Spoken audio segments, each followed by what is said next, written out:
मेरे घर में जब एक किन्नर बच्चा जन्म लिया तो मेरा पति राघव बोला, ये तेरे किसी पाप की सजा है, अब मैं तुझे तलाक दूंगा।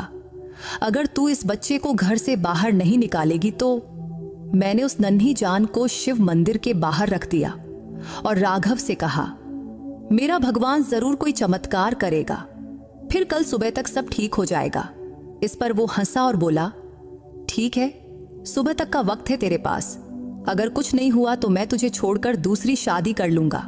सुबह की आरती में अभी 10 मिनट बाकी थे, तभी मंदिर के लाउडस्पीकर पर एक घोषणा हुई। वो घोषणा सुनते ही मेरा पति जोर जोर 10 से रोने लगा। मैं मंदिर के एक कोने में बैठी आंसू पोंछ रही थी, हाथ जोड़कर भगवान से प्रार्थना कर रही थी। राघव बाहर खड़ा मुझे देखकर हंस रहा था। अब वो इतना क्रूर हो चुका था जितना पहले कभी नहीं था। वो लगातार बोलता जा रहा था, कुछ नहीं होगा, कुछ नहीं बदलेगा, तेरे जैसे औरतों का भगवान भी कुछ नहीं करता। और रही बात चमत्कार की, तो चमत्कार 3-4 घंटे में थोड़े होते हैं। मैं रोते रोते बस एक ही बात दोहरा रही थी, हे देवा, मेरी मदद कर और इस इंसान को दिखा कि तू क्या कर सकता है। तेरा न्याय सबसे सच्चा है। मेरे बच्चे के नाम पर आज तू अपना चमत्कार दिखा। मैंने उम्र भर तेरी भक्ति की है और तुझसे ही सब मांगा है। मैंने बहुत कुछ सहा है, इसलिए आज मैं तेरी भक्ति का फल मांगती हूँ। जितना मैं रोती गई उतना ही मेरा पति, सास और ननद मुझ पर हंसते गए। मैं पूरी तरह अकेली थी। मेरे पास भगवान शिव के सिवा कोई नहीं था। वक्त बीतता जा रहा था और उम्मीद धीरे धीरे खत्म होती जा रही थी।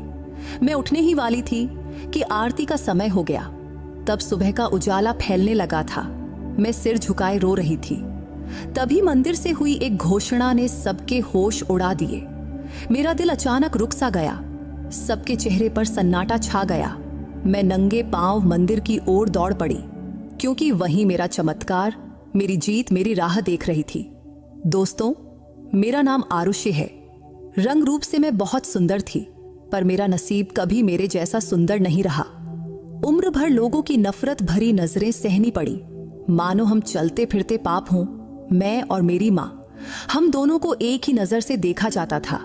मैंने कभी सपने में भी नहीं सोचा था कि मेरी शादी का फैसला इतनी जल्दी और इतनी बेरहमी से लिया जाएगा। आज भी मेरी माँ की आवाज मेरे कान में गूंजती है। वो कहती थी, जिस लड़की का जन्म बाप के नाम के बिना होता है, उस पर इस दुनिया में कोई रहम नहीं करता। मैं उसकी बेटी थी, पर उसके लिए एक बोझ बन गई थी, एक ऐसी जिम्मेदारी जिससे वो जल्द से जल्द आजाद होना चाहती थी। मेरे बाप के बारे में घर में कभी साफ साफ नहीं बोला गया। बस इतना पता था कि वो कोई बड़े आदमी थे। कौन थे, कहाँ थे, किसी को नहीं पता। लोगों की जीभ पर एक ही बात रहती थी, मैं अवैध पैदा हुई हूं। बचपन से लेकर बड़ी होने तक यही अपमान सुनती आई और ये कलंक मेरे माथे पर हमेशा के लिए चिपक गया। गांव शहर की औरतें मुझे निशाना बनाने का एक भी मौका नहीं छोड़ती थीं। उनके ताने मेरे सीने में खंजर की तरह चुभते थे। लेकिन मैं क्या करती? मेरी माँ तो इन्हीं लोगों के बीच रहती थी, इन्हीं के घरों में काम करती थी और इन्हीं के ताने सहती थी। मुझे अपने बाप पर सबसे ज्यादा गुस्सा आता था, क्योंकि उन्हीं की वजह से हमारा जीवन ऐसा बना था। मैंने उन्हें कभी देखा नहीं था। अगर कहीं वो जिंदा होते तो शायद हमसे मिलते और फिर हमारा जीवन ऐसा न होता। एक दिन मेरी माँ ने कहा, तेरे लिए रिश्ता आया है। ये बात सुनते ही मेरे सीने में एक अजीब सी बेचैनी भर गई। जिस लड़के का रिश्ता आया था उसका नाम था राघव। मैंने उसका नाम भी पहले कभी नहीं सुना था। माँ ने बताया कि वह उम्र में मुझसे बहुत बड़ा है, देखने में भी खास ठीक नहीं, न पढ़ा लिखा है न कोई नौकरी है। ये सब सुनते ही मेरा दिल बैठ गया। और तो और उसके पहले 2 शादियां भी हो चुकी थीं। उसकी दोनों बीवियां उसे छोड़कर चली गई थीं। उसके पास न पैसा था, न इज्जत, न संतान, फिर भी मेरे लिए उसका रिश्ता आया था। मेरी माँ ने बस इतना कहा, बेटी, जिन लड़कियों का जन्म बाप के नाम के बिना होता है उन्हें अच्छे रिश्ते कहाँ मिलते हैं। तेरे लिए तो ये एक ही आया है, इसलिए अब मैं देर नहीं करूंगी। मैंने विरोध किया। मैंने कहा, माँ, ये शादी मेरी जिंदगी बर्बाद कर देगी और मैं अपना जीवन यूं बर्बाद नहीं करना चाहती। तुम इसे मना कर दो। पर मेरी माँ ने मेरी एक न सुनी। उसने फिर अपनी दुख भरी कहानी दोहरानी शुरू कर दी। बोली, सबका जीवन बर्बाद होता है, तेरी माँ का भी तो हो ही चुका है। तेरा बाप मुझे छोड़कर चला गया था जब तू पैदा होने वाली थी। अब तेरा भी बर्बाद हो जाए तो मैं क्या करूं?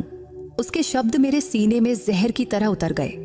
क्या कि उसकी बातों में कड़वाहट थी, पर सच से भरी हुई थी। उसने भी जीवन में कभी सुख नहीं देखा था। जब मैं पैदा होने वाली थी तभी मेरे बाप ने उसे छोड़ दिया था। शादी हुई भी थी या नहीं, ये आज तक सवाल ही है। मेरी माँ को दुनिया भर के ताने और तकलीफें सहनी पड़ी। वह अनपढ़ थी। उसे लगता था कि जैसा अन्याय उसके साथ हुआ वैसा ही उसकी बेटी के साथ भी होना तय है। उसे ये समझ नहीं आया कि जो उसके साथ गलत हुआ उससे वह अपनी बेटी को तो बचा सकती है। उसके लिए तो यही सच था कि सबके साथ बुरा ही होता है, फिर मेरे साथ हो या तेरे साथ क्या फर्क पड़ता है। मेरी माँ ने अपनी पूरी जिंदगी मेरे लिए कुर्बान कर दी थी। दूसरों के घरों में काम किया, ताने सहती रही और हर सांस सिर्फ मेरे लिए ही ली। पर अब वह थक चुकी थी। उसे बस अब मेरी शादी करके अपनी आखिरी जिम्मेदारी से मुक्त होना था और उसके लिए यही एक रास्ता था, चाहे वह मुझे कहीं भी ले जाए। मेरे मन में 1000 सवाल उठे पर जवाब कोई नहीं था। मैंने माँ से कहा, माँ, तुमने कभी मेरे बारे में सोचा? मेरे सपनों के बारे में, मेरी इच्छाओं के बारे में, मेरे जीवन के बारे में? क्या ये सब तुम्हारे लिए कुछ मायने नहीं रखता? इस पर उसका जवाब था, नहीं बेटी, जिंदगी सपनों पर नहीं चलती, हकीकत को स्वीकार करना पड़ता है। फिर वह दिन आ गया जब मेरी शादी राघव से तय हो गई। वह दिन मैं कभी नहीं भूल सकती। मेरी माँ ने मेरी शादी की तैयारी ऐसे की जैसे वह अपनी जिंदगी का सबसे बड़ा बोझ उतार रही हो। जब उसने मुझे गले लगाया तो उसकी आंखों में प्यार नहीं, एक अजीब खालीपन था। वह बार बार कहती रही कि वह मेरे लिए प्रार्थना करेगी, पर उसके शब्दों में सच्चा यकीन नहीं था। राघव, जो मेरे लिए बिल्कुल अनजान इंसान था, अब मेरा पति बन चुका था। शादी के दिन भी लग रहा था कि ये सब एक सौदा है, क्योंकि इस शादी में कोई भावना नहीं थी।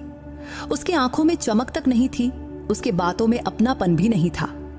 शादी पूरी होने के बाद जब मेरी माँ ने मुझे विदा किया तो बस इतना कहा, बेटी, अपनी जिंदगी आसान बनाने की कोशिश करना। ये शब्द मेरे दिल पर एक और घाव बन गए।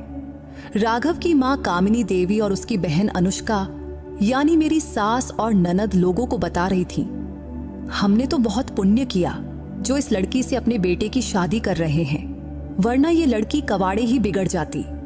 पर पूरी गली को और सारे रिश्तेदारों को पता था कि उनके बेटे को कोई लड़की देने को तैयार नहीं था। 1000 जगह मना होने के बाद ही वे हमारे घर आए थे और मैं जैसी भी थी, मेरी खूबसूरती में कोई कमी नहीं थी। फिर भी वे लोग कहते थे, देखो हमने कितना बड़ा उपकार किया। वे दुनिया के सामने खुद को बहुत नेक दिखाने की कोशिश कर रहे थे।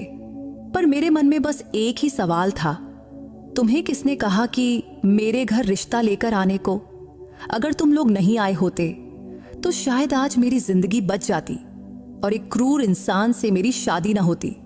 खैर, मेरी शादी की पहली रात बहुत भयानक थी। जब मुझे होश आया तो मैं सिटी के प्राइवेट हॉस्पिटल में थी। डॉक्टर और नर्सें मुझे देखकर दंग रह गए कि इतनी सुंदर लड़की की ऐसी हालत किसने की। मैं चुपचाप लेटी हुई छत की ओर देख रही थी। डॉक्टर ने पूछा, तुम्हारे माँ बाप को कुछ पता है या नहीं है? मैंने थके हुए स्वर में कहा, उन्होंने तो बस मेरी शादी कर दी थी, अब वे मेरे लिए क्या करेंगे?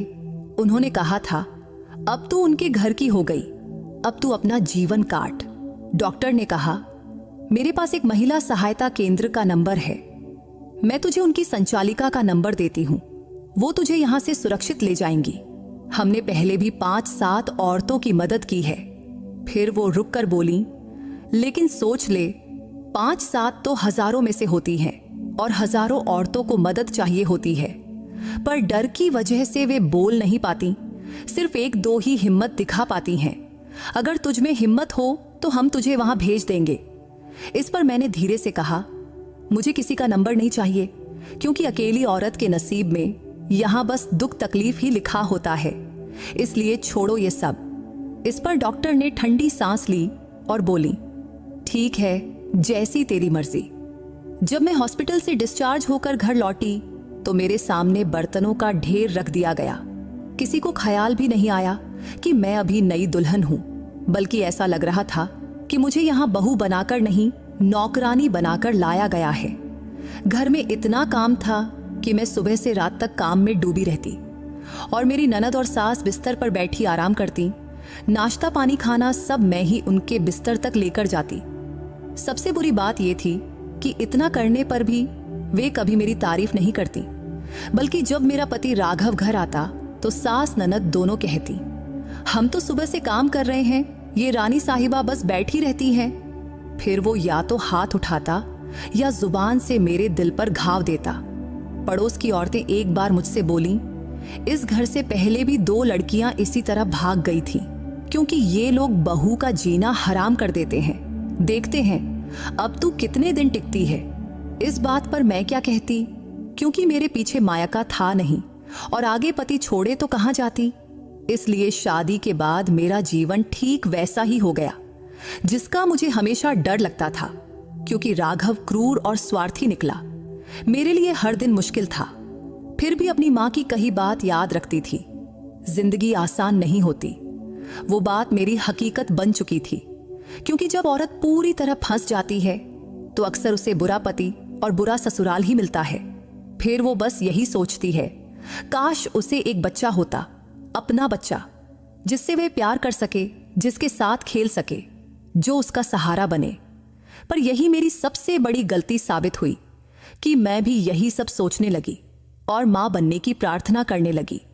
वैसे मेरे पति राघव की पिछली 2 बीवियों से उसे कभी संतान नहीं हुई थी, इसलिए मैं सपने में भी नहीं सोच सकती थी कि मेरे जीवन में ऐसा पल भी आएगा और जो इंसान हमेशा मेरे प्रति कठोर रहा वह अचानक मेरे लिए नरम पड़ जाएगा।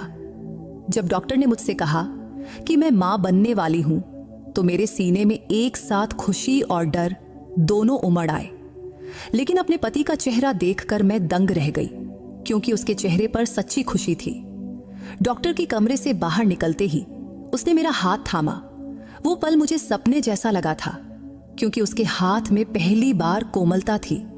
वह प्यार से बोला, धीरे चल, कहीं तुझे कुछ हो गया तो। ये सुनकर मैं हैरान रह गई, क्योंकि जिस इंसान के दिल में मेरे लिए कभी कोई भाव था ही नहीं, उसमें ये ममता अचानक कहां से आ गई। घर लौटते ही उसने अपनी मां और बहन को बुलाया। तब उसकी आवाज में वही सख्ती थी जो वह मुझ पर दिखाता था, पर इस बार वो सख्ती मेरे हक की थी। उसने कहा, खबरदार, अब अगर किसी ने मेरी बीवी को तंग किया तो अच्छा नहीं होगा, क्योंकि ये मां बनने वाली है और ध्यान रहे, इसका पूरा ख्याल रखा जाएगा। ये शब्द मुझे सपने जैसे लगे, ऐसा सपना जो मैंने कभी सच होते नहीं देखा था। फिर मेरा पति आगे बोला, अब ये सिर्फ खाना बनाएगी, वो भी सिर्फ 2 महीने, उसके बाद इसे पूरा आराम करना है। बाकी घर का काम तुम लोग संभालो या बाहर से खाना मंगवाओ। मैं रोज फल, दूध और जो भी चाहिए लाऊंगा। ये सुनकर मैं वहीं थम गई। क्या यही वो इंसान था जिसने मेरी जिंदगी नरक बना रखी थी? तब मेरी सास और ननद के चेहरे पर खुशी और बेचैनी दोनों थीं। शायद वे सोच रही थीं कि ये सब अचानक कैसे और क्यों हो रहा है। थोड़ी देर की खामोशी के बाद मेरी सास बोली, ये क्या बात हुई? औरतें तो हमेशा काम करती आई हैं और मां बनना कोई बीमारी है क्या? पर मेरे पति ने उनकी बात सख्ती से काट दिया और उन्होंने कहा, मैंने कहा ना, अब से ये कोई काम नहीं करेगी और इस पर कोई बहस नहीं होगी। उस पल में मेरे मन में उम्मीद का एक छोटा सा किरण जाग उठा। क्या सचमुच भगवान ने उसका दिल बदल दिया था? क्या वह सच में बदल रहा था? लेकिन फिर भी मुझे यकीन नहीं हो रहा था कि यह बदलाव हमेशा के लिए है या सिर्फ कुछ दिनों का। फिर भी उस क्षण मैंने उस पर भरोसा कर लिया। उसका नरम देखभाल करने वाला स्वभाव मुझे वरदान जैसा लगा। ऐसा लगा कि आने वाले बच्चे की कृपा से ही यह सब हो रहा है। शायद यह बच्चा हमारे जीवन में अच्छा बदलाव लाएगा। वह पल मेरी जिंदगी का एक खूबसूरत मोड़ था, ऐसा मोड़ जिसने मेरे मन में उम्मीद और खुशी का दिया जला दिया। तब मुझे लगा भगवान ने मेरी प्रार्थना सुन ली है। उस दिन जब रात हुई तो मैं अपने कमरे में बैठी सोच रही थी कि शायद मेरा जीवन नई दिशा ले रहा है और जो उम्मीदें सालों से अंधेरे में दबी पड़ी थीं, वे फिर से जाग उठी थीं, क्योंकि मेरे पति के बदले हुए व्यवहार ने मुझे यकीन दिलाया कि अब शायद मेरे नसीब में सुख लिखा है। इसीलिए मैंने भगवान का शुक्रिया अदा किया और मन में नए सपने बुनने लगी। लेकिन वह खुशी बहुत कम वक्त की थी। रात को जब मैं पानी लेने कमरे से बाहर निकली तो राघव की आवाज आई। वह अपने माँ और बहन से बात कर रहा था। आवाज सुनकर मैं दरवाजे के पीछे रुक गई और सुनने लगी। लेकिन जो कुछ मैंने सुना उसने मेरा दिल पूरी तरह तोड़ दिया। मेरी ननद गुस्से में बोल रही थी, तूने तो अपनी बीबी को हमारे सिर पर बिठा दिया है। अब ये रानी बनकर घूमती है, घर में कोई काम नहीं करती और तुझे इसके सिवा कुछ दिखता ही नहीं है। मेरी सास ने भी गुस्से से कहा, हाँ ये क्या बात हुई बेटा, तूने उसे सिर पर क्यों चढ़ा रखा है? हमने सपने में भी नहीं सोचा था कि यह हम पर राज करेगी। मेरा पति, जो अभी तक मेरे साथ प्यार और नरमी से पेश आ रहा था, वह अचानक बिल्कुल अलग इंसान बन गया और वह हंसते हुए बोला, आप लोग चिंता क्यों करती हैं? ये तो सिर्फ 9 महीने की बात है, बच्चा हो जाएगा, फिर देखना, मैं तो इसे तलाक देकर ही छोड़ूंगा। ये शब्द सुनते ही मेरे दिल की धड़कन रुक सी गई, जैसे मेरे पैरों तले जमीन खिसक गई हो। मैं वहीं खड़ी की खड़ी रह गई, जैसे पत्थर की मूर्ति बन गई हो। सांस लेना भी भूल गई। तभी मेरी सास बोली, तलाक देगा तो दूसरी कहां से लाएगा, क्योंकि इतनी सुंदर लड़की आसानी से नहीं मिलेगी। ये जवान भी है और सबसे बड़ी बात, कभी शिकायत भी नहीं करती। चाहे हम कुछ भी कहें, वो चुपचाप सुन लेती है। इस पर मेरा पति बेफिक्री से बोला, अरे कोई ना कोई तो मिल ही जाएगी। वैसे भी अब इसके लिए मेरे दिल में कोई जगह नहीं बची। फिर थोड़ी देर की खामोशी के बाद मेरी सास बोली, तो ठीक है, 9 महीने सह लेंगे, लेकिन ज्यादा सिर पर चढ़ाने की जरूरत नहीं है। इस पर मेरा पति बोला, अरे माँ, वो थोड़ा खुश रहेगी तो बच्चा स्वस्थ पैदा होगा, क्योंकि हमें तो बच्चे से मतलब है, उससे नहीं। फिर मेरी सास सिर हिलाते हुए बोली, बच्चा तो होना ही चाहिए, वो भी बेटा। इस पर मेरा पति बोला, बेटा हो या बेटी, मुझे खुशी है माँ, लेकिन बेटा हुआ तो और भी अच्छा होगा। ये बातें सुनकर मेरे आंखों में आंसू भर आए, क्योंकि दिन भर उसके प्यार भरे लहजे से चमक उठी। मेरी दुनिया एक पल में बुझ गई। मैं सोचने लगी, क्या यही मेरी जिंदगी का सच है? क्या मेरा वजूद सिर्फ एक बच्चा पैदा करने तक ही सीमित है और उसका नरम स्वभाव सिर्फ इसी वजह से था? मैं चुपचाप अपने कमरे में लौट आई। अब मेरे मन में एक अजीब सी उलझन थी। क्या मैं सब अनसुना करके हंसती रहूं या अपनी हकीकत स्वीकार कर लूं और जो नसीब में मिला वही जी लूं? उस रात मुझे नींद नहीं आई, क्योंकि मेरे पति के शब्द बार बार मेरे कानों में गूंजते रहे, हमें तो बच्चे से मतलब है, उससे नहीं। ये बात मेरे सीने में खंजर की तरह चुभ गई थी। अगली सुबह उठते ही मैंने एक पक्का इरादा कर लिया कि मैंने पहले भी कहा था ना कि जिंदगी आसान नहीं होती, लेकिन हिम्मत कभी नहीं छोड़नी चाहिए। और मुझे पता था कि मेरे लिए यह आसान नहीं होगा। फिर भी मैंने मन ही मन भगवान से प्रार्थना की कि वह मुझे इतनी हिम्मत दे कि मैं किसी तरह अपना जीवन संभाल सकूं, क्योंकि अपने पति की बातें सुनकर मेरा दिल पूरी तरह टूट चुका था और जो थोड़ी सी उम्मीद जागी थी वह भी अब खत्म हो चुकी थी। जबकि मैं सोचने लगी थी कि काश थोड़ा और वक्त तो ये उम्मीद जीवित रहती, पर बहुत जल्दी ही सब खत्म हो गया। उन दिनों मेरे पति का मूड कुछ ठीक ठीक रहता था। शायद बच्चे की खबर से उसका दिल थोड़ा नरम पड़ा था। मैंने सोचा, क्यों ना इस मौके का फायदा उठाकर मां से मिलने की इजाजत मांगूं। पहले तो मुझे डर लग रहा था, फिर हिम्मत करके बोली, मुझे अपनी मां से मिलना है। इस पर वह हैरानी से मुझे देखने लगा, जैसे मेरी बात उसे बहुत अजीब लगी हो। फिर शांत स्वर में बोला, ठीक है, सुबह मैं तुझे छोड़ दूंगा, लेकिन शाम तक लौट आना, या मैं खुद तुम्हें लेने आ जाऊंगा। इस पर मैंने फौरन खुशी से कहा, ठीक है। तब मन में एक अजीब सी शांति हुई कि आज मैं अपनी मां से मिल पाऊंगी, थोड़े समय के लिए ही सही। वही मां जो हमेशा मेरे लिए मजबूत सहारा बनने की कोशिश करती थी। हमारे रिश्ते में दूरी आ गई थी, फिर भी वह मेरी माँ ही थी। उसी माँ ने मुझे इस कठोर रिश्ते में धकेला था, फिर भी वह मेरे दिल के सबसे करीब थी। जब मैं अपनी माँ के घर पहुंची और उन्हें बताया कि मैं माँ बनने वाली हूं, तो वह खुशी से उछल पड़ी, मुझे जोर से गले लगाया, सिर पर हाथ फेरा और बोली, सब ठीक हो जाएगा बेटी, भगवान तेरे लिए जरूर अच्छा रास्ता निकालेगा। इस पर मैंने हिचकिचाते हुए पूछा, माँ तुमने कभी पापा को ढूंढने की कोशिश नहीं की? अगर मिल जाते तो हम उनसे अपना हक मांग लेते। मेरे इस सवाल पर माँ के चेहरे पर एक गहरी छाया उतर आई, आंखों में पुराना दर्द झलकने लगा। वह कुछ पल चुप रही, जैसे बीते दिनों की यादों में खो गई हो। फिर वो धीरे से बोली, उसे कहाँ ढूंढती, वह तो एक राहगीर था जो मेरी जिंदगी में सपने की तरह आया और चला गया। मुझसे प्यार किया, शादी की, कुछ दिन साथ रहा, कहता था कि मुझे अपने साथ ले जाएगा, कहता था कि वह किसी बड़ी हवेली का मालिक है। फिर एक दिन किसी का फोन आया कि उसकी माँ बीमार है, फिर वह चला गया और कभी लौटा ही नहीं। इस पर मैंने हैरानी से पूछा, मतलब माँ तुम्हें उनके बारे में कुछ भी पता नहीं चला? इस पर मेरी माँ ने थकी हुई मुस्कान दी और बोली, मुझे तो सिर्फ उसका नाम याद है, न पता, न शहर, न फोन नंबर। ऐसे में मैं उसे कहाँ ढूंढती? तभी मेरे मन में एक इच्छा जागी, कम से कम उनका नाम तो पता चले। जो आदमी मेरा बाप था उसका नाम क्या था?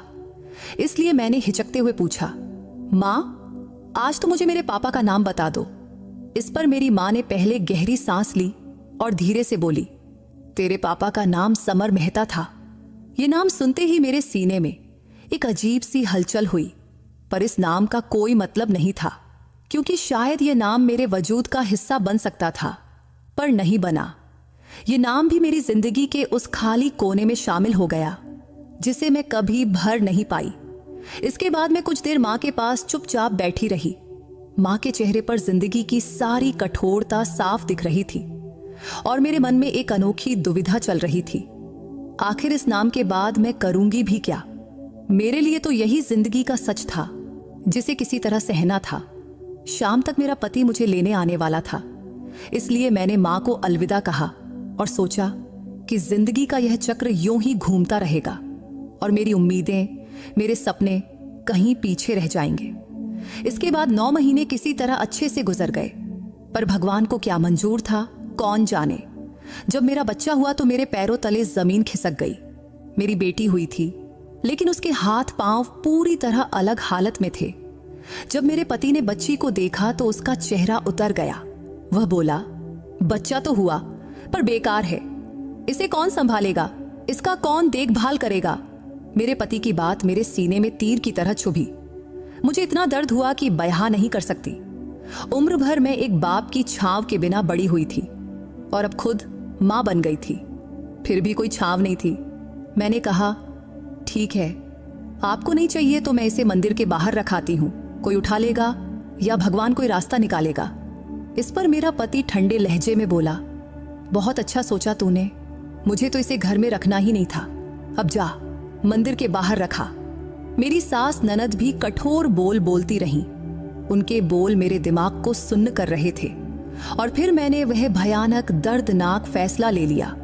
रात की सन्नाटे में मैंने अपनी नन्ही निष्पाप बेटी को शिव मंदिर के बाहर रख दिया। लौट कर आई तो मेरा पति बोला, बहुत अच्छा किया तूने। इस पर मैंने जवाब दिया, भगवान जरूर कोई ना कोई रास्ता दिखाएंगे। वह हंसकर बोला, अरे वाह, तुझे अपने भगवान पर बहुत यकीन है लगता है। अच्छा चल, देखते हैं तेरा भगवान क्या करिश्मा करता है। उसने मुझे सुबह की आरती तक का वक्त दिया था। वह बोला, अगर उस वक्त तक कोई चमत्कार न हुआ तो तू भी इस घर से निकल जाएगी। मैंने पूजा की थाल सजाई। मेरी जिंदगी में कोई नहीं था, न अपना, न साथी, न दोस्त, सिर्फ भगवान था। तो मैं उसी से मदद मांग रही थी। पूजा में बैठकर मैं जोर जोर से रोकर भगवान से प्रार्थना करने लगी। उधर घर के सारे लोग मुझ पर हंस रहे थे, यह कहकर कि रोने धोने से कोई चमत्कार नहीं होने वाला। रात होती जा रही थी, मन में एक अजीब सी बेचैनी थी। जब मैं अपनी बेटी को मंदिर के बाहर रखकर आई थी तो जैसे सीने पर पत्थर रख दिया गया हो। लेकिन घर लौटते ही पति के शब्दों ने मेरे पूरे वजूद को तोड़ दिया। उसने कहा, बहुत अच्छा किया तूने, वरना मुझे तो इसे घर में रखना ही नहीं था। अब देखते हैं तेरा भगवान कोई करिश्मा दिखाता है या नहीं। उसने सुबह की आरती तक का वक्त दिया था। अगर कुछ न हुआ तो मुझे भी घर से निकाल दिया जाएगा। उसी में मेरी ननद और सास भी ताने मार रही थीं। दोनों हंस रही थीं और मुझे ऐसी नजरों से देख रही थीं जैसे मैं कोई पागल औरत हूं। उनके व्यवहार ने मेरी आखिरी उम्मीद को भी डगमगा दिया था। लेकिन मेरे मन में एक बात बिल्कुल साफ थी, भगवान से बड़ा कोई नहीं। मैंने फिर पूजा की दीप जलाई और भगवान के सामने हाथ जोड़े बैठ गई। मेरे आंखों से आंसू बह रहे थे और होठों से अपने आप प्रार्थना निकल रही थी। हे भगवान, तू सब जानता है, मेरी मजबूरी, मेरे दिल की हालत। मेरी बेटी पर दया कर, इससे बचा ले। मेरा स्वर ऊंचा हो गया था और घर वाले मेरी हालत पर हंस रहे थे। मेरा पति बोला, चिल्ला चिल्ला कर रोने से कुछ नहीं होगा, भगवान ऐसे करिश्मा नहीं दिखाता। मेरी सास तंज कसते हुए बोली, बहुत बड़ी भक्त बनती है, देखते हैं इसका भगवान कुछ करता भी है या नहीं। लेकिन मैं अब दूसरे लोक में थी। मेरी प्रार्थना रुकने का नाम नहीं ले रही थी। दिल की गहराई से सिर्फ एक पुकार निकल रही थी, हे भगवान, मेरी निष्पाप बेटी को किसी तरह बचा ले। रात का हर पल मेरे लिए प्रलय जैसा लग रहा था। सुबह नजदीक आ रही थी और मेरी हिम्मत टूटती जा रही थी। मन में डर था, अगर चमत्कार ना हुआ तो क्या होगा? क्या सचमुच मुझे इस घर से निकाल देंगे? क्या मेरी बेटी हमेशा के लिए अंधेरे नसीब की शिकार बन जाएगी? मेरे पति का हास्य अभी भी कानों में गूंज रहा था। वह अपनी मां से कह रहा था, ये अब किसी काम की नहीं रही, कल ही इसे घर से निकाल दो, मैं एक सुंदर लड़की ढूंढ लूंगा। मेरी सास भी उसका साथ दे रही थी। तू चिंता मत कर बेटा, मैं तेरे लिए ऐसी बहू लाऊंगी कि सब दंग रह जाएंगे। ये तो अब किसी काम की नहीं रही।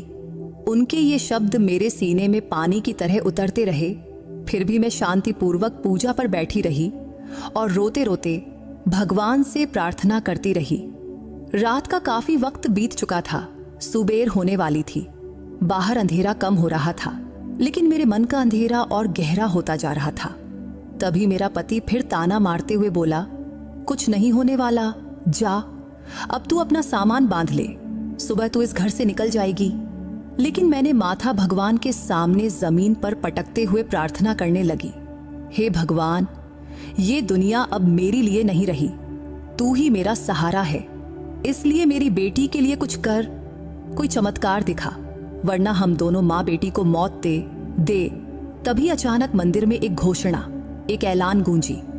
एक व्यक्ति जिनका नाम समर मेहता है, अपने साथ एक छोटा सा बच्चा लिए हुए हैं और वे पूछ रहे हैं कि क्या कोई इस बच्चे को पहचानता है? अगर कोई पहचानता हो तो तुरंत मंदिर में आए। ये घोषणा सुनते ही मेरी सांसें थम गई। ये नाम सुनते ही मेरा दिल जोर जोर से धड़कने लगा। समर मेहता, यही वह नाम था जो मां ने सालों बाद मुझे बताया था, यानी मेरे पापा का नाम। मुझे लगा जैसे पैरों तले जमीन खिसक गई। मेरे पति और सास हैरानी से मुझे देखने लगे, लेकिन मैंने किसी की परवाह नहीं की और नंगे पांव दौड़ने लगी। अब मेरे दिमाग में सिर्फ एक ही बात गूंज रही थी, मेरी बेटी और मेरे पापा। पूरी रात के आंसुओं के बाद लगा जैसे भगवान ने मेरे लिए दरवाजा खोल दिया हो। मेरा मन डर और उम्मीद के बीच कांप रहा था, लेकिन मेरे कदम रुकने को तैयार नहीं थे। सांसें फूल रही थीं, पर मैं रुकने वाली नहीं थी। जब मैं मंदिर पहुंची तो दरवाजे पर रुककर अंदर झांकी तो वहां एक बुजुर्ग व्यक्ति खड़े थे। उनका चेहरा दया और तेज से भरा हुआ था। उनकी गोद में मेरी बेटी थी और मैंने उन्हें पहचान लिया कि वो मेरे पापा थे। मेरी आंखों से आंसुओं की धार बह निकली। मैं धीमे कदमों से उनके पास गई और जोर से बोली, ये बच्ची मेरी है और आप मेरे पापा हैं। मंदिर में मौजूद सभी लोग हैरानी से मुझे देखने लगे। मेरे पापा ने मेरी ओर देखा। उनकी आंखों में आश्चर्य और अपार प्यार था। वे बोले, तू मेरी बेटी है। तभी मैं रोते हुए उनके पास गई और उनके पैरों पर गिर पड़ी। फिर मेरे होंठों से सिर्फ इतना ही निकला, पापा, मैं हूं आपकी बेटी। उन्होंने मुझे उठाया, मेरे आंसू पोंछे और बोले, मैंने तुझे और तेरी मां को बहुत ढूंढा बेटी, लेकिन तुम लोग कभी मिली ही नहीं। लेकिन आज भगवान ने हमारी मुलाकात करवा दिया। वह पल मेरे लिए चमत्कार से कम नहीं था। मेरी बेटी अब उनकी गोद में थी और मेरी प्रार्थना पूरी हो चुकी थी। लेकिन जब मैंने अपनी बेटी को ध्यान से देखा तो मेरी आंखें आश्चर्य से फैल गईं। उसके हाथ पांव अब पूरी तरह ठीक हो चुके थे।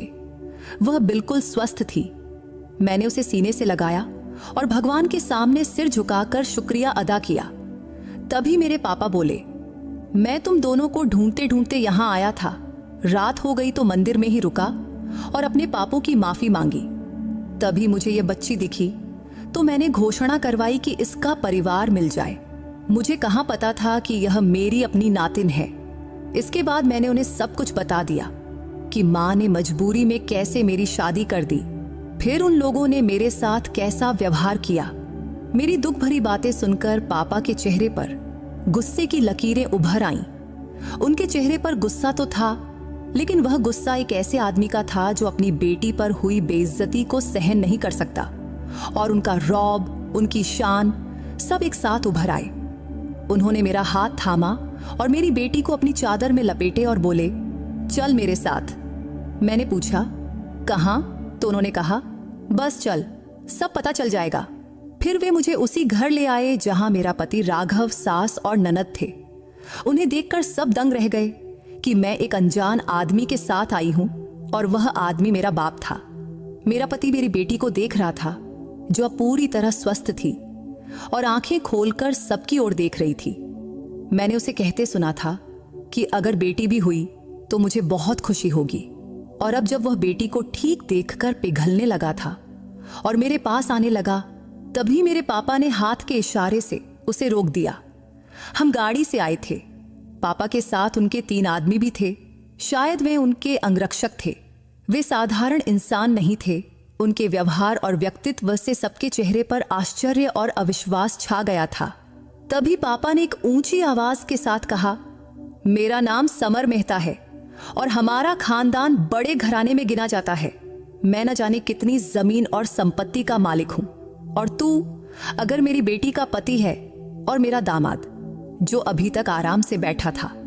इतना सुनते ही मेरा पति तुरंत नम्रता से खड़ा हो गया और डरते हुए बोला, जी, ये मेरी बीबी है और ये मेरी बेटी। तभी पापा के चेहरे पर गुस्से की लकीरें और गहरी हो गईं। फिर उन्होंने कठोर स्वर में पूछा, तो ये बेटी तेरी है, फिर मंदिर में ये क्या कर रही थी और तूने मेरी बेटी पर हाथ कैसे उठाया? इस पर मेरे पति का चेहरा सफेद पड़ गया। वह कुछ बोल भी न सका, बस चुप खड़ा रहा। तभी पापा ने अपने एक आदमी को इशारा किया तो वह तुरंत अंदर आया और हथियार संभालते हुए पति की ओर बढ़ा।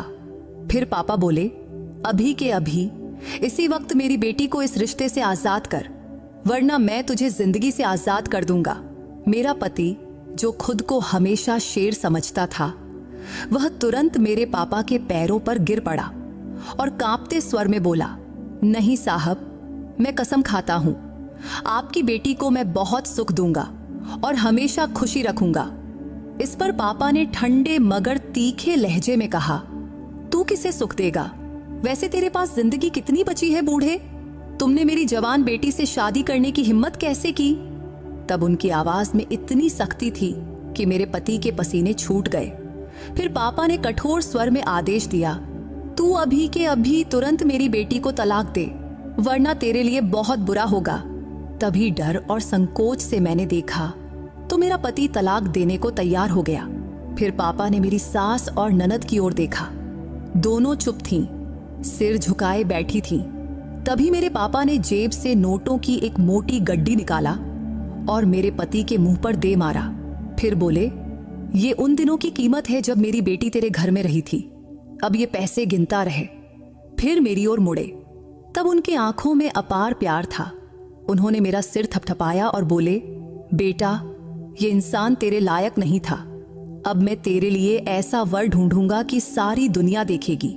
मेरी आंखों से आंसू बह रहे थे, पर ये आंसू दर्द के नहीं थे, बल्कि ये पिघलते दुख और आजादी के थे। मेरे सारे गम एक पल में खत्म हो गए थे।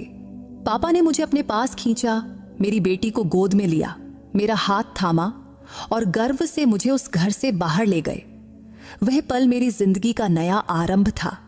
तब मुझे ऐसा लगा जैसे भगवान ने मेरी प्रार्थना सुन ली और मेरे हक में फैसला सुना दिया। फिर हम सीधे माँ के घर पहुंचे। तब मेरे मन में डर भी था और खुशी भी। मैं सोच रही थी जब माँ पापा को देखेगी तो क्या होगा, लेकिन जैसे ही हम दरवाजे पर पहुंचे मैंने दस्तक दी। फिर दरवाजा खुला तो मेरी माँ सामने थी। मुझे और पापा को एक साथ देखकर वह स्तब्ध रह गई। तब उसकी आंखों में आश्चर्य भी था और खुशी भी, लेकिन अगले ही पल उसकी आंखों से आंसू रुकने का नाम नहीं ले रहे थे। वह फूट फूट कर रोने लगी। तभी पापा आगे बढ़े। उन्होंने माँ के आंसू पोंछे और बोले, मैंने तुझे कभी छोड़ना नहीं चाहा था, लेकिन हालात ने मुझे मजबूर कर दिया था। आज मैं वापस आया हूं, हमेशा हमेशा के लिए। दोनों को एक दूसरे से लिपटते देख मेरा मन भर आया। मेरी आंखों से भी आंसू बहने लगे, क्योंकि वह दृश्य सपने सा था। फिर पापा ने मुझे और माँ को एक साथ गले लगाया और बोले, अब बीता हुआ कल पीछे छोड़ दो, हम नई जिंदगी शुरू करेंगे। फिर वे हमें बंबई ले गए। वहां उनकी बहुत बड़ी हवेली थी। उनकी पहली पत्नी गुजर चुकी थी और उनके बच्चे अब बड़े और शादीशुदा थे। पापा ने बताया, मुझे तुम दोनों से दूर करने वाले मेरे माँ बाप थे, लेकिन अब वे इस दुनिया में नहीं हैं और अब तुम मेरी जिंदगी में फिर से हो और मैं तुम्हें कभी नहीं छोड़ूंगा। हवेली पहुंचते ही हमें वह सम्मान और सुख मिला जिसका हमने सपने में भी नहीं सोचा था। मेरी बेटी के लिए अलग नौकरानी रखी गई जो दिन रात उसकी देखभाल करती। मेरे लिए डॉक्टर बुलाए गए। उन्होंने मेरा जांच करके कहा, तुम बहुत कमजोर हो, लेकिन अच्छा खाना और पूरा आराम मिले तो सब ठीक हो जाएगा। फिर पापा ने हमें वह सब दिया जिसकी हमने कभी कल्पना भी नहीं की थी। मेरी बेटी के लिए नए कपड़े, नए खिलौने, झूले, यहाँ तक कि सोने के कंगन और अंगूठियां भी। मेरे माँ के लिए खूबसूरत साड़ियां और गहने, मेरे लिए नए वस्त्र और पूरा आराम। हवेली के खाने में ऐसे ऐसे पकवान परोसे जाते कि हम देखते रह जाते। हर रोज स्वादिष्ट और लजीज भोजन। बस एक हफ्ते में हमारी हालत बदल गई। कमजोरी की जगह ताजगी, तकलीफ की जगह सुकून आ गया। जो कुछ भी जिंदगी ने हमसे छीना था वह हमें कई गुना होकर वापस मिल गया। पापा ने अपने प्यार और जिम्मेदारी से हमें वह इज्जत और मान सम्मान दिया जो सचमुच हमारा हक था। बंबई पहुंचते ही उन्होंने हमारा परिचय पूरे परिवार से करवाया। वहां मेरी मुलाकात एक लड़के से हुई। सब कुछ मेरे लिए बिल्कुल नया और सुखद था। जैसे दुख के एक लंबे अध्याय के बाद जिंदगी ने मुझे फिर से हंसना सिखाया हो। वह मेरी ही उम्र का जवान लड़का था, किसी राजकुमार सा सुंदर और आकर्षक। मेरे पापा मुझे उससे मिलवाते हुए बोले, ये करण मल्होत्रा है और मैं चाहता हूं कि तेरा विवाह इसी से हो। ये तुझे और तेरी बेटी को दिल से अपनाने को तैयार है। करण सचमुच बहुत अच्छा इंसान था, अमीर, जिम्मेदार और संवेदनशील भी। लेकिन इस बार मैं कोई जल्दबाजी में फैसला नहीं करना चाहती थी, इसलिए मैंने पापा से थोड़ा वक्त मांगी और उन्होंने मेरी इच्छा का पूरा सम्मान किया। अगले कुछ दिन हमने एक दूसरे को समझने में बिताए। बातों बातों में मैंने उसे अपनी जिंदगी के सारे दर्दनाक अनुभव बता दिए। वह मेरे साथ बहुत प्यार, समझदारी और संवेदनशीलता से पेश आता था। एक दिन उसने कहा, अगर तुम्हारा पहला पति मेरे सामने होता तो मैं उसे उसके व्यवहार की सजा जरूर देता। हमारे घर की कोई भी लड़की ऐसा बर्ताव बर्दाश्त नहीं करती, लेकिन अगर तू चाहे तो मैं उसे आज भी सबक सिखा सकता हूं। इस पर मैं हंसकर बोली, नहीं, जो हुआ उसे भूल जाना चाहिए। हम अपनी जिंदगी आगे बढ़ाएं और बीता हुआ पीछे छोड़ दें। इसके बाद करण और मुझ में गहरी दोस्ती हो गई। वह सिर्फ मुझसे ही नहीं, मेरी बेटी से भी बहुत प्यार करने लगा। उसे गोद में लेकर घंटों खेलता और उसकी छोटी छोटी बातों से मुझे अपार खुशी मिलती। पापा ने मेरी बेटी का नाम अनन्या रखा था और उसके लिए हर संभव सुविधा उपलब्ध कर दी थी। एक दिन करण ने मुझसे कहा, मैं तुम्हारा राह हमेशा देखता रहूंगा। जब तुम कहोगी तभी हम शादी करेंगे। चाहे जितना भी वक्त ले लो, ये फैसला पूरी तरह तुम्हारा होगा। उसकी यह बात मेरे दिल की गहराई तक छू गई। उसका सच और उसका प्यार धीरे धीरे मेरे दिल में जगह बनाने लगा। कुछ दिनों बाद मैंने मन की आवाज सुनी और हाँ कह दिया। फिर मेरे पापा ने बहुत खुशी से हमारा विवाह करवा दिया। ये मेरे लिए एक नई जिंदगी की शुरुआत थी करण के साथ।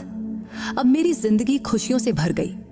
वह मेरी बेटी के लिए एक आदर्श पिता बन गया और मेरे लिए ऐसा साथी जो मेरे सारे दुख समेटकर मुझे खुशियों की रोशनी में खड़ा कर देता था। शादी के बाद मुझे समझ आया कि जब कोई मर्द सचमुच दिल से प्यार करता है तो वह औरत को कितना सम्मान और अपनापन देता है, क्योंकि वह मेरे हर दुख और हर मुस्कान का हिस्सा बन गया था। मुझे जरा सी भी तकलीफ होती तो वह बेचैन हो जाता।